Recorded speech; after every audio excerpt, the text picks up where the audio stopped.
We'd like to begin by acknowledging the traditional owners and custodians of the land which we are filming today, the people of the Kulin Nation. We also pay our respects to their elders, past and present.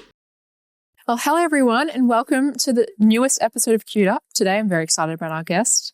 We have Jena from Real Songwriters of Melbourne on. Welcome. Hey, Nikki. Thanks for having me. It's a long time no see. Long time no see. We go all the way back, don't we? Yep. Back when I was not a baby, but a baby in the music industry. Baby in my eyes. Aww. But it's so exciting to have you on to talk about Real Songwriters of Melbourne. It's your journey, and where you're looking forward to taking it. But to start off, can you tell us and the listeners and the viewers a little bit about yourself and your journey in music? Okay. Well, I'm Jena. My favorite color is green. No, we won't go there. I guess I'm a jack of all trades. I can't put myself down to one category. And I think as a creative, it's just become so normal now that we dip ourselves into so many different streams. Mm-hmm. But I'm really, really proud to be the founder of the Real Songwriters of Melbourne community. It's been a part of my life now. We're in a 12th year. Like, to think that I started this out when I was 19, like that's insane. And yeah, I guess first and foremost, I'm a musician as well. I guess that's leading into the story of the Real Songwriters of Melbourne. So I've been in the music industry ever since I could talk, really. Music has always been a huge part of my life. And I don't know how else to answer that question, because I feel like a part of my whole life is the Real Songwriters of Melbourne. It sounds so weird to say that, because there is so much else about me that sometimes I don't get to talk about. But I guess I'm just a huge creative. And yeah. Can you share, obviously you mentioned that Real Songwriters of Melbourne started when you were 19. Yeah. Can you share the story about how that launched and where it sort of came from? Yeah.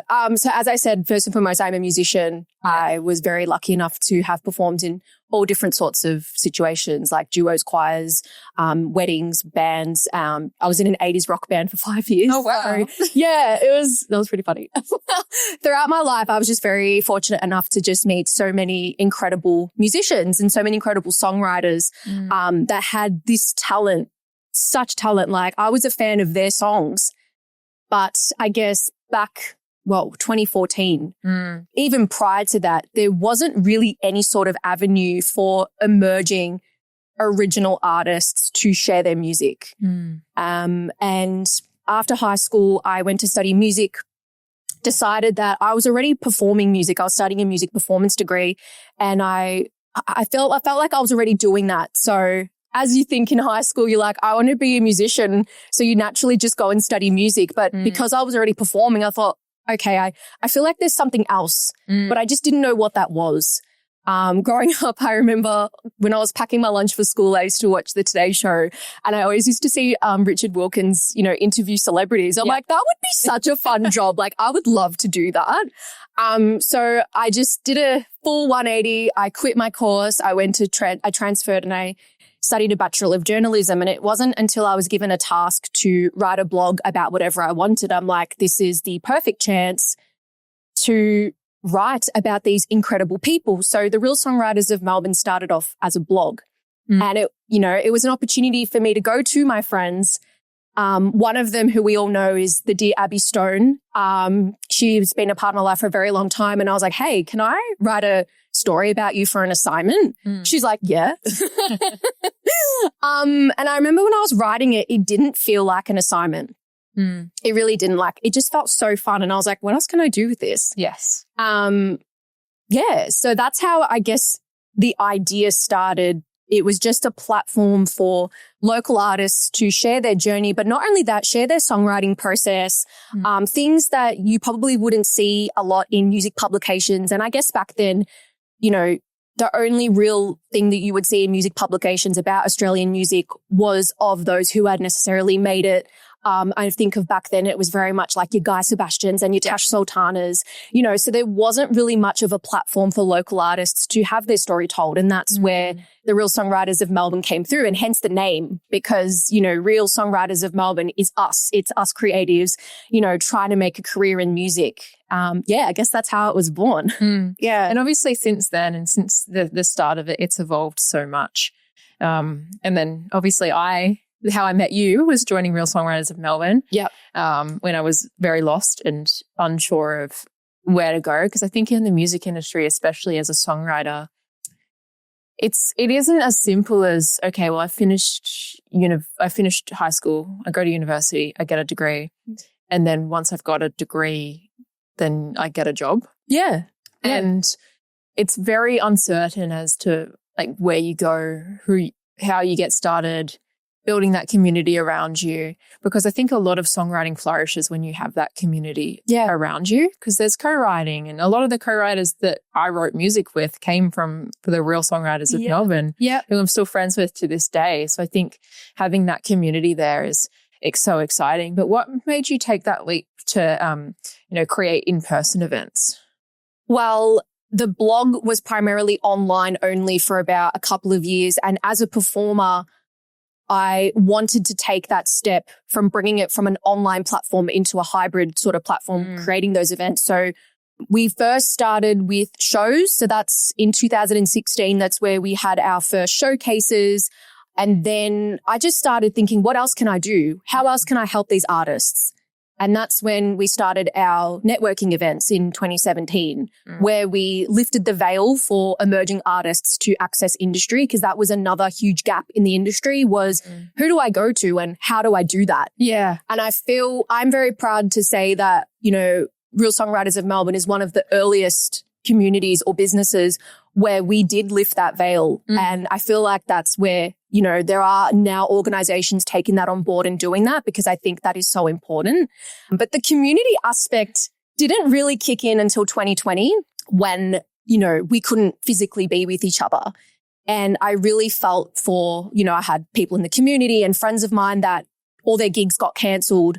And I was like, well, what can I do? How can I step up? I was actually on a hiatus at that point because I suffered from burnout, which forced me to take a break. And it wasn't until that happened that I was like, nah, I need to do something. So that's when I relaunched we had a web series a few years back. I relaunched that onto Instagram Live. And every week I was interviewing different artists. I feel like that's when you came through into the community. That's when a lot of songwriters came through into the community, because during a time where we didn't know whether we could perform again or see each other again, you know, that's where we really came through. And that's when I started talking about the word community and why it is so important for songwriters to be with each other. And that's when it really took off. I didn't ever think that it would be what it was. Like it started as a blog, but it's just turned into so much more than I ever anticipated. And it's just down to the amazing, incredible people like you that I've met in the community.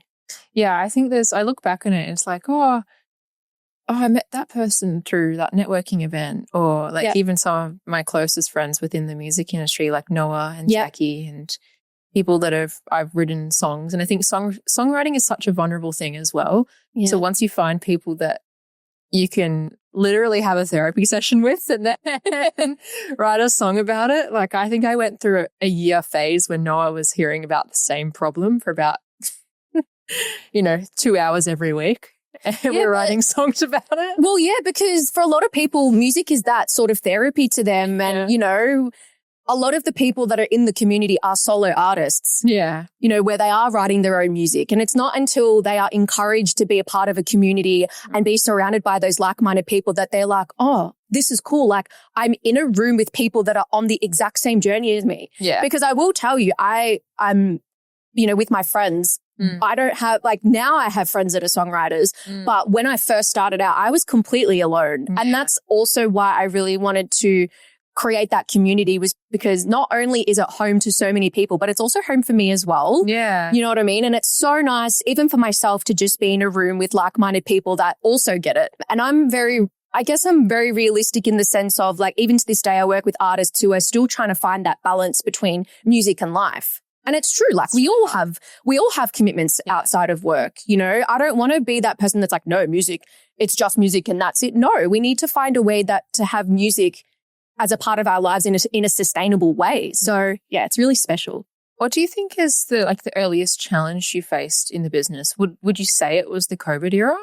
No, it was actually prior to that, to be honest with you. I think while I was still figuring it out, I mean, I never ever thought it would be a business. It's still very, it was always a passion project of mine, and it still is a passion project of mine. Like I do everything out of love and support for the music industry. I think one of the challenges was because I was a young woman in my late teens starting out. I think when approaching industry, because it was such a new and unique idea, it was quite foreign to the industry. So the ideas weren't as accepted. I don't know if it was because of who I was, maybe because it was just so new, but I've always struggled to get my foot in the industry. And I thought that by having this platform would be a point, but it just, every time I kept getting knocked back in the industry, it was just a push to say, no, this is exactly what needs to happen. Like you need to keep doing this. Don't, you know? And I think the other challenge was because I was already a performer and already online, I didn't want to use that as an avenue to also have myself online. But what was happening was that wasn't really a connection between why these events were happening. It was just, these are these artists and that's it. So 2020 was, of course, I was online in these videos interviewing these artists. Yeah. And it was also a moment for me to share my story and to share my why. And I think that's also where 2020 just really took off because people actually understood the person behind it. And that's not something I ever wanted to do before. I'm like, they don't need to see me. It's like totally fine. Yeah. So I guess they were the biggest challenges starting. Yeah. Yeah. And I think there's so many challenges within the music industry and like I've mentioned a few navigating it, but especially for songwriters, like I just remember feeling that feeling of like almost like anxiety and frustration of like, I just don't know who to ask and can someone just tell me how to do this? Yeah. And, you know, everyone being so Golden Gates about answers to questions. Yeah. How they might release a song. Yep. And before I joined your community, I think I had released 3 songs and I literally just like put them out there. I just put it on Spotify. Yeah, but I've released a song. So many people do that though, Nikki. Yeah. Like so many people I've met that just like, I just released a song just cause. Yeah. And there's nothing wrong with that. Like I hope people understand that there's nothing wrong with just cause because you don't know. Like, and that's the beauty about meeting all these incredible people is that I get to guide them. Yeah. You know, it's, well, I didn't know, I didn't know that there was a process and that releasing a song is so much more than the day it just becomes live on Spotify. Yeah. And once I learned that, I feel like my world opened a little bit. Yeah. And I was like, oh, okay, there's like a system behind this. And, you know, when you release a song, you got to go to do these X, Y, and Z things before you release it. And then, you know, you can't just release, well, if you're wanting to become like I guess I view artists as like their own little mini business. Yeah. Like if you want to promote your song afterwards, you don't just put it on Spotify and then go, okay, cool. Yeah. Like you have to think of interesting ways to engage your community and grow your fan base, which is something that I learned from your community. Yeah. Because, I felt so lost beforehand. But having those people to lean on it's so important. Because I feel like you get a lot of no's in the industry. You get a lot of non-answers. And having people to talk to about those things and all the different situations is so important. How has your vision for the Real Songwriters of Melbourne evolved over, say, 10 years? What do you feel like it is going to achieve in this 2026? Yeah, I guess, you know, in the beginning, I was always trialing out new ideas and it was the perfect time to do that. You know, I was putting on shows, networking events, really putting on these unique events with the vision to provide as much accessibility to emerging artists as possible. So as I said before, with networking nights, like giving them that safe space to meet other songwriters, but also meet industry. You know, as you mentioned with releasing music, I've created the Release Academy, which has helped so many songwriters understand the work that goes into releasing music. So I've always tried to build those strong foundations, you know, giving people a space to meet artists, our open mics, They are probably one of the best events we've ever had. I remember I performed at one of those and I hadn't performed in like maybe 6 or 7 years or so. Yeah. The open mics, as a singer myself growing up, I used to have a huge stigma with them. So I was always hesitant to start open mic nights because you just get this image in your head of it just being an empty room, no one in the room or no one listening to you. Whereas the Real Songwriters of Melbourne open mics are the complete opposite. They're always packed. They're packed. But not only that, like we have our members who come down just to support other members, which is huge, you know, and like you, we've had so many songwriters that have performed at our open mics and that performance would be their very first performance. Always, to this day. Like this is our 6th year now running open mics and I love it. I love when people come through and they're just like, that was my very first performance. So, you know, providing those avenues to share music. Yeah. So I guess the vision now is for Real Songwriters of Melbourne to be a one-stop shop for emerging songwriters to access information, education, the skills and opportunities. Like I'm very proud to say that we have provided so many opportunities to songwriters that has helped them get from A to B. You know, songwriters in the community have met their collaborators, they've met their producers, they've met their managers. So I guess the vision is there, but I am a very driven person and I'm always like, what's next? What's next? What's next? So I believe that after 12 years, we are at that point, but there is still such a long way to go as a small business, obviously. Yeah. Yeah, it's so exciting to see it grow and evolve and to see all these events and see all the community and the members supporting each other because it's the best feeling as well when you're up on stage and you're like, oh, these people have come to watch me perform. Yeah. And they're here to support me.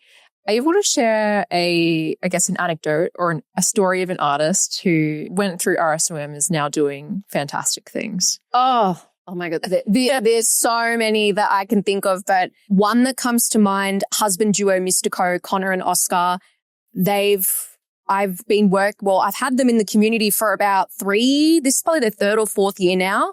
And when they first came through into the community, it was through my program, the Release Academy, where they Googled how to put a song on Spotify. And that's when RSOM came up. So I was very fortunate to work with them on their debut release and their 2nd and I believe their 3rd tracks. And I mean, these guys are great networkers already. So they were then introduced into the community. They became friends with so many people in the community. They went to support other people at their shows. So when it came to their own shows, they were then naturally getting that support back to the point where they did a show at the Nightcat 2 years ago with about 400 people. Wow. And then last year they started their very own festival at the Corner Hotel, which is huge. And I guess like I said, the beginning of their journey was through the Real Songwriters of Melbourne, but also they put in a lot of hard work into that.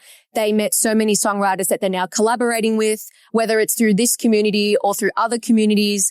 But I'll never forget when I first met them. They're just such genuine humans and they're doing great things, not only within their own music, but they're supporting other musicians as well, which I think is really nice. It's really nice to see as well. Yeah, it's so important. And especially in an age when that interaction between each other can feel very distant on social media.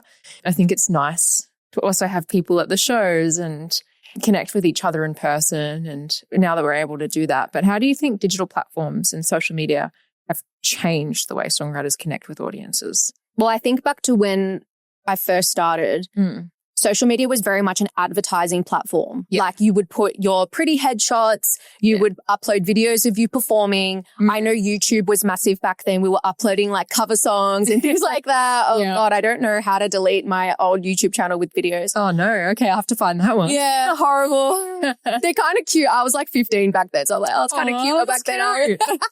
But YouTube was very much probably one of the only, YouTube and SoundCloud, I guess, were one of the only platforms where we can kind of show our music.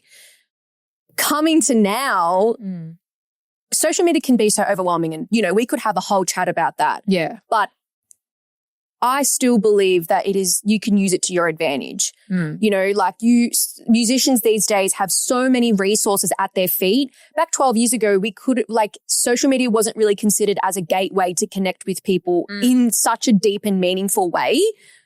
Now, we've had to relearn and put social media as a higher priority, you know, to connect with audiences because, you know, I think of Justin Bieber, like back when we were growing up, like YouTube was how he became famous. YouTube was how he got discovered. Social media has helped so many songwriters reach, well, get a break, I would say, like get a break. Yeah. Whatever that looks like. And again, we can talk about that. But I guess the point is social media has helped. It can enable you to just connect with so many people.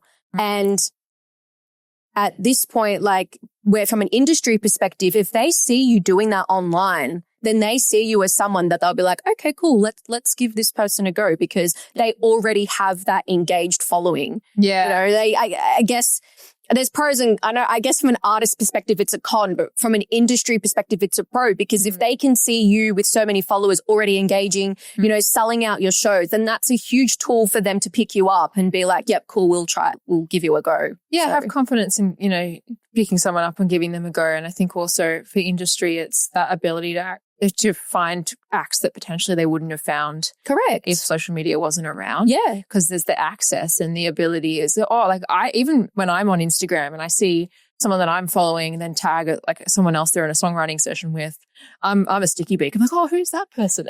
Well, yeah, social media has connected me to so many people that I never would have met. And I guess that's the bottom line. Like back then, it was really hard to find other like-minded people. Real Songwriters of Melbourne wouldn't be anywhere that it is today without the power of social media. So I pretty much put it down to that. Yeah. And are there any specific skill sets that a modern songwriter might need that might surprise people? Do you think it's that social media element? I think people know that now. And if you don't, then I think it's time to get back on the wagon. Yeah. I feel like people have been preaching social media for the last, 3 years and how important it is for musicians. But it's funny, to this day, I still get surprised when people don't see the value of connection and physical connection. Yeah. You know, like obviously 2020 was a way for us to connect online, but I think there's so much more power when you're in rooms with other like-minded people. And it's still to this day, I have people that come through for the first time into the community and they're just like, wow, like it's so nice to be in a room with others and talk about music. So community and connection. Yeah. I wouldn't say obviously community is not a skill, but I guess the need for artists to be surrounded with like-minded people is so important, especially as solo artists. I feel like there's a whole sense of isolation that comes with being a solo artist. And you never know what opportunities may come in front of you. Like, I guess another sort of quick success story is there's an artist in the community called Moss Rose. She just moved to the country and, she performed for the very first time in Australia at one of our open mic nights. From that open mic alone, she got picked from another songwriter from our community to support her at her support show, and then she came to our networking nights. She connected with more artists and now she's co-writing them with them and collaborating with them and she's getting gigs from them. She's supporting. So I think if there's anything you can take away from that, the power of connection, because I don't think you can just sit back and wait anymore for success to come to you. You really have to go out there and get it yourself. And I truly believe that songwriters can create their own success. Yes. And if songwriters can empower themselves with skills, how to build your music business. I know that sounds very confronting as an artist, but I say that all so the time. Important. I'm like, you are a business. Correct. It is so important. So if you can upskill yourself with, how to release a song, how to promote yourself as an artist, how to contact media, building these necessary relationships in the industry, but also building connection within the songwriting community itself.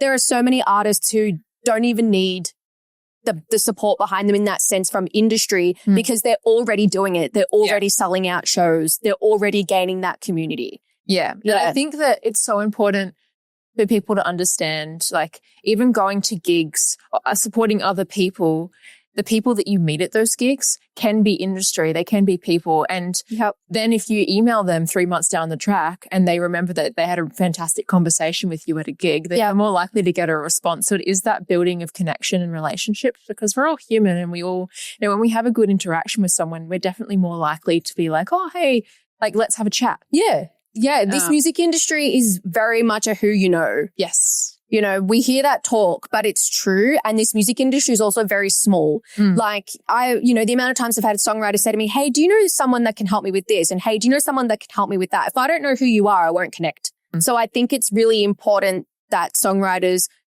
also, like you said, support other artists at gigs. Yeah. That is another huge thing, because that's when, I have had songwriters say, oh, why am I not getting, people coming to my shows, and why am I not getting people liking my posts? Well, are you doing the same back?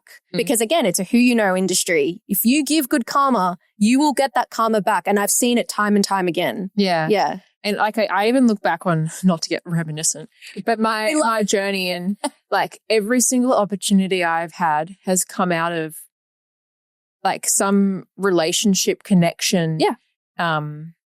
Conversation, networking. Yeah. Yeah. And someone who knows someone, or, a friend sent my Instagram to someone and then they've reached out, or it's all through that community building. And yeah, it's so small, this industry, and everyone knows everyone. Yeah. So building that community and having a good rapport with people is so important. Absolutely. Yeah. What do you think is one practical piece of advice that you'd give an emerging songwriter who is struggling to find that community? Is that the element of just going out and, supporting each other, or is there something like very tangible that they could do in their own time? Yeah, I guess if they're struggling to find community, I would recommend checking out local councils, because there are some local councils that are really active with creating music hubs. Like I think it's the city of Darebin. They're really huge on their music communities, and they've got like a recording hub where artists can rent a studio and go in there, and, they might meet other artists. So I would 100% check out local councils, but also use social media. Again, like social media has helped so many artists connect with people. There's a famous Facebook group called Melbourne Musicians that is growing so many followers. But even from that, like whether you're an original artist or not, like that has helped so many artists just answer simple questions or find out what gigs or what open mics are on. So I would definitely start with those. Yeah, I think I saw something on Melbourne Musicians the other day. It was like, you can actually apply through Music Victoria to get a permit for your car for live performance permits, so you can park and unload. And I was like, I didn't know that. Yeah, see, there you go. Yeah. I was like, that would have been nice. Absolutely. Because when you're unloading all your gear, you don't want to be parked 3 blocks away and then have to carry it all.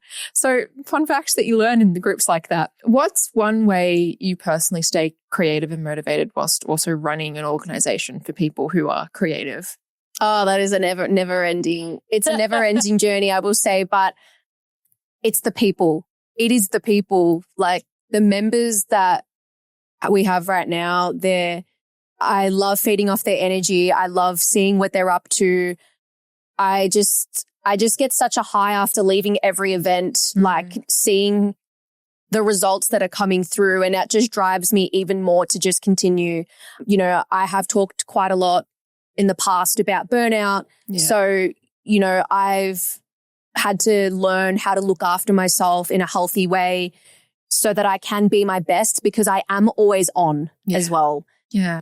So it's definitely the people in the community, but I'm also really lucky with the support that I have around me, because as much as people think I am doing this on my own, I do a lot of it on my own. I have fantastic contractors, that help me out here and there. And, even at our events, I still have songwriters that volunteer because they want that experience. And I absolutely love that. But I am very much doing this by myself. So it is the people in the community that give me that feedback and say how valuable the Real Songwriters of Melbourne has had on their lives.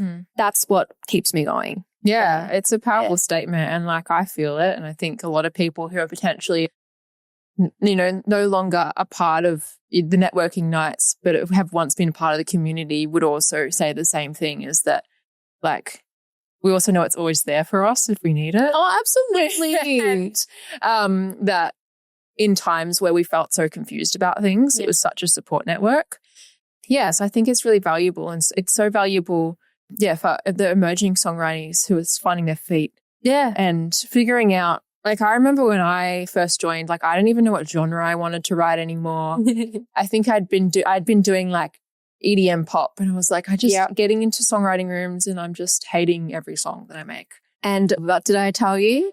I said, go out there and put yourself in these rooms. Yeah. And eventually you'll find it. You will. And I still remember our session where you came in and you were like, Jena, I think this is it. Like, I think this song is it. I found my sound, and you were so confident. And I listened to that single that you then released and I was like, this is it. Yeah. Yeah, we found it. We found Nikki, everyone. She was somewhere in there. We found her. But yeah, I think like for me, it was such a valuable experience to have like you to lean on and to ask questions when I'm trying to figure out what I'm doing. Yeah. So yeah, I think everyone feels that way. But on a lighter note, I thought we'd play a quick game. Yeah. Next to you've got a little paddle. It's thumbs up, thumbs down. All right. And we've got 3 different quotes or things that you got to say thumbs up, thumbs down to. Okay. And then after that, we've got some rapid fire questions that we ask every guest. Okay. Okay. Air guitaring in a serious meeting. No. Okay. But probably you doing something else. Yeah. Like, I'm always the unique one in a meeting. Okay. Yeah. You know? That's good to stand out. Yeah. Yeah. Yeah. So maybe not air guitar, maybe something else. Okay. Mix it up a little bit. Mix it up a bit, yeah. Next one. Talking during the opening act. Oh, God, no. No. God, no. Oh, my God. Yeah. There was one showcase, I have to say, there was one showcase where this was pre-COVID where there was so much people talking that I actually literally got up on stage and I said, please be respectful of the artists that are performing. Yeah. And I actually got some claps. I was like, oh, thank God. I find it so frustrating. Yeah. I didn't want to do it in a mean way, but I just felt so sorry for these artists that were pouring out their heart on stage and there were people talking. Mm-hmm. So absolutely no. Yeah, no. I think like maybe because I have been that opening act, but whenever I'm at a gig and like the opening act and people are talking next to me, I'm like, I give them like the look. Stop talking. Last one. Encores. What are your feelings on encores? Yeah, you're down for an encore? I'm down for an encore. Yeah. Okay. I mean, we all know it's coming. Yeah. We all know it's coming. Oh, but now we expect it. Yeah, exactly. But yeah, why not? I just think of it as the last song. Like, you know that the last song is the second last song. Yeah. So you know that the encore's the last song. Yeah. So it's, Yeah. And it's always the hit they haven't played yet, you know? The track that you're like, oh, I haven't played that one. Anyways, now on to a few rapid fire questions. Okay. What's the first concert you ever went to? Robbie Williams. Oh. I was 10 years old. It was at the old Telstra Dome, now Marvel Stadium. Oh, fun. And Sneaky Sound System was the support act. And I think I enjoyed that even more than Robbie. Yeah, that's a good lineup. Yeah, it was really good. Yeah. Robbie Williams. Still a hit. Yeah. I feel like he's still going good. His movie was really good too. Oh, so good. I watched that. Yeah. Album that changed your life? Joanne by Lady Gaga. Mm-hmm. Lady Gaga is one of my favorite songwriters and her music has always uplifted me every time I've been, feeling sad. Mm-hmm. I used to put Diamond Heart is one of my favorite Lady Gaga songs. I used to always, it was like a pep up for me. And Free Woman, but definitely Joanne by Lady Gaga is an album that changed my life. Yeah. Did you go to the concert? I went to both. Oh, okay. I went to both. It was, I don't go to many concerts anymore. Yeah. But Lady Gaga is like probably your Taylor Swift. Yes. Yeah, I'm a diehard fan. She's incredible. I went. Yeah, she was good. Amazing. I'm like, how's this woman just running around and she's still singing? Yeah. It was not just a concert. I think it was a production. It felt like a theatrical It was a theater show. Yeah. The costumes, the dancing, the set design, like it wasn't just, and obviously her voice is amazing, but it was very well thought out. Yeah. And last question. What's a song you've had on repeat at the moment? I have been listening to Youngblood. I feel massive FOMO because I feel like I should have been at his shows last week. The Music Bowl, yeah. Yeah. So I was seeing him on my feed and I was like, okay, I think I need to check out his music. So I've been listening to his album Idols and Hello Heaven Hello. I really like. I think it goes for like 9-ish minutes. Yeah, he's really good. Okay, I'm going to get onto that because I feel like I don't know much of Youngblood's music, but I did see everyone at the concert. Everyone was at the concert. I felt like I should have been there. That's why I was like, I need to listen to his music. But yeah, definitely Zombie and Hello Heaven Hello. Yeah. Oh, he's really good. Yeah. Wow. Thank you so much for coming on Queued Up. It's been lovely to chat with you and I hope everyone else enjoyed the episode and I look forward to seeing you next time.